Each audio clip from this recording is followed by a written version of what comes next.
Olá, tudo bem? Espero que todos se encontrem bem. Eu me chamo Marcos Vinícius,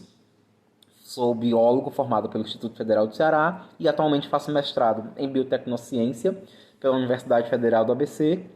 no Laboratório de Ecologia Química e Espectrometria de Massa, sob a orientação do professor Célio Fernando Figueiredo Angolini, e vou apresentar um pouco da minha pesquisa de dissertação de mestrado, que será apresentado na quarta Escola de Espectrometria de Massas, que tem como título Solanocrinito lansolanassa e caracterização química e das atividades biológicas. Bom, fazendo uma contextualização, a família Solanaceae ela é reconhecida por ser uma família de plantas com distribuição cosmopolita, além de ser reconhecida por um grande número de uma diversidade de espécies e de gêneros, sendo que no Brasil há uma grande distribuição das espécies dessa família em todos os biomas do território brasileiro. Destacando em especialmente as espécies do gênero Solano, que são espécies por terem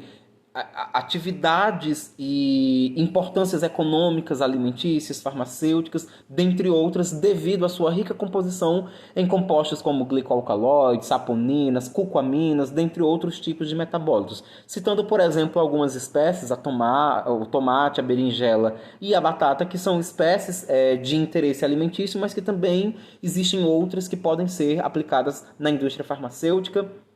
na prospecção de medicamentos. Algumas das moléculas mais comuns e encontradas nas espécies do gênero Solano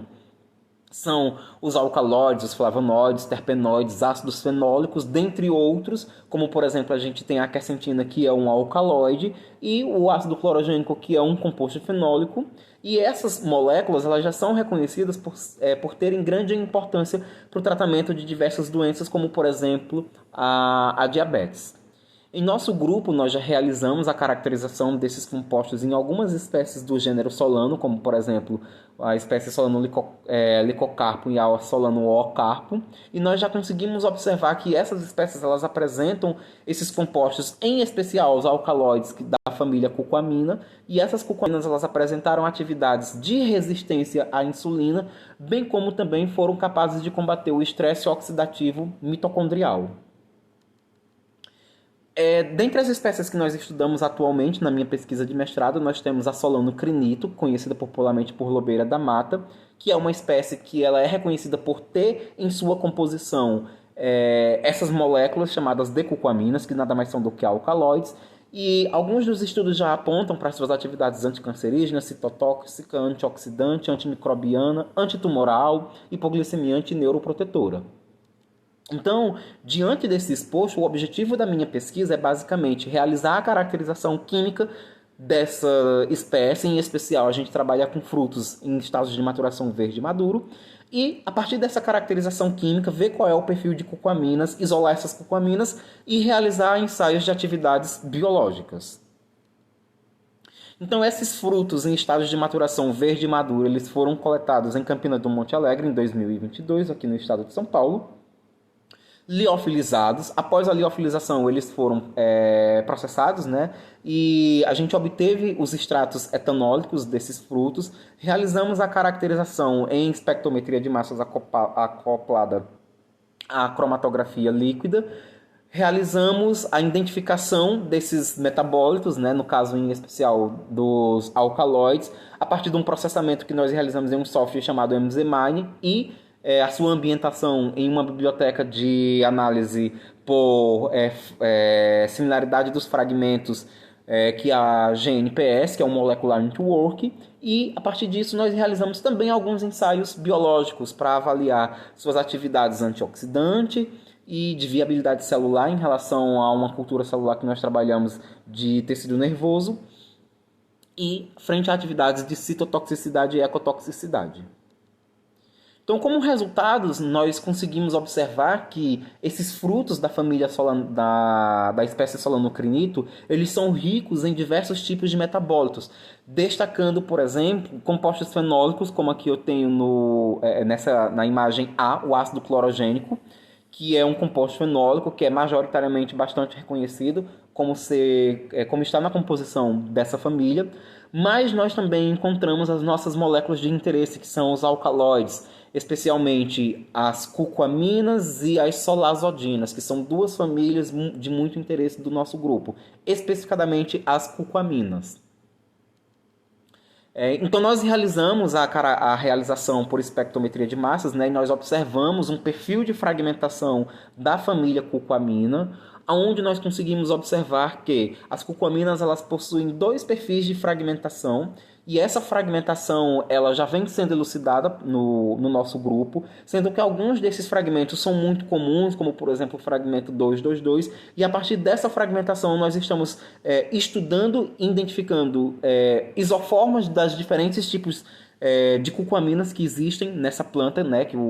a solanocrinito é capaz de produzir. E isso é muito importante porque nós acabamos identificando novas isoformas das cucoaminas e novos tipos de cucoaminas a partir desses estudos de fragmentação dessas moléculas. E além disso, nós também realizamos estudos com ensaios biológicos para poder determinar algumas das suas atividades biológicas. A primeira das atividades biológicas que nós verificamos, foi ecotoxicidade em Artemia salina, que é um camarãozinho, e aí nós observamos que nos extratos da polpa verde e da polpa madura, nós observamos um perfil de toxicidade aonde até uma concentração de 10 microgramas por ml, esses extratos eles não foram tóxicos no fruto verde, porém a partir disso eles já foram tóxicos, e no fruto maduro até 25 eles não foram tóxicos, a partir disso eles foram tóxicos. Então nós fizemos um range de concentração nessas concentrações já previamente determinadas para essa toxicidade, para determinar mais ou menos quais seriam as concentrações letais que a gente poderia trabalhar em outros modelos e para poder também determinar de forma mais concreta um isolamento dessas biomoléculas e poder realizar ensaios, quem sabe, em vivo. Nós também realizamos ensaio da polpa verde e da polpa madura em cultura celular com neurônios, células não tumorais, né, neurônios do hipocampo de camundongos. Por que células de hipocampo? Porque são células associadas à memória, e aí nós temos o interesse de investir em nossas moléculas com atividades de neuroproteção. E nós observamos em um range de concentração da polpa verde que até uma concentração de 100 microgramas por ml, esses extratos eles não foram tóxicos. O que também foi observado para a polpa madura, para 1000, que eles também não foram tóxicos, mas a partir disso eles tornaram-se tóxicos. E aí a gente conseguiu determinar em que faixas a gente poderia trabalhar com uma citoxicidade ou mesmo com ensaios de proteção dessas células e de atividades antioxidantes. Então nós observamos também a partir de ensaios de atividades antioxidantes realizadas nessa cultura de células, né, que são células nervosas do hipocampo de camundongos, que para o fruto verde nós não observamos que não houve diferença significativa em nenhuma das concentrações que nós trabalhamos, que foi uma concentração de 5 a 30 microgramas por ml. Enquanto na polpa madura nós observamos que houve melhor resultado, né? Nós tivemos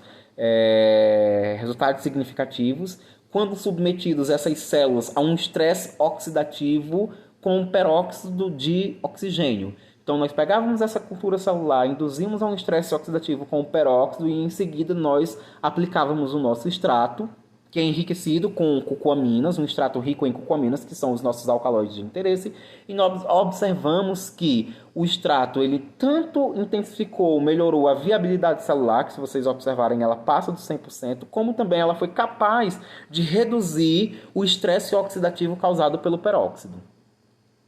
Nós observamos também em um outro estudo, quando nós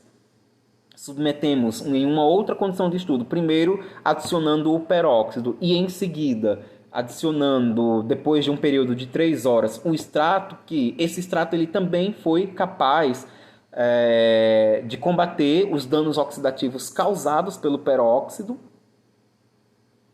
E nós também fizemos ensaios com o DMNQ, que é um composto que ele tem a capacidade de gerar espécies reativas de oxigênio dentro das células, E aí essas espécies reativas de oxigênio elas tendem a ser tóxicas para o ambiente celular e, consequentemente, isso pode vir a causar danos para a célula. Então, esse estresse oxidativo ele também pode estar associado a problemas de neurodegeneração como Alzheimer, dentre outros problemas. E aí nós observamos que o nosso composto, quando aplicado nas concentrações de 1.000 e 1.500 microgramas por ml nas células, quando submetidas ao estresse oxidativo por DMNQ, que é esse indutor de dano de geração de espécies reativas de oxigênio dentro da célula, nós observamos que o nosso extrato ele conseguiu, que o nosso extrato rico em cucoaminas, que são os nossos alcaloides de interesse, ele conseguiu reduzir os danos oxidativos, esse estresse oxidativo no ambiente celular.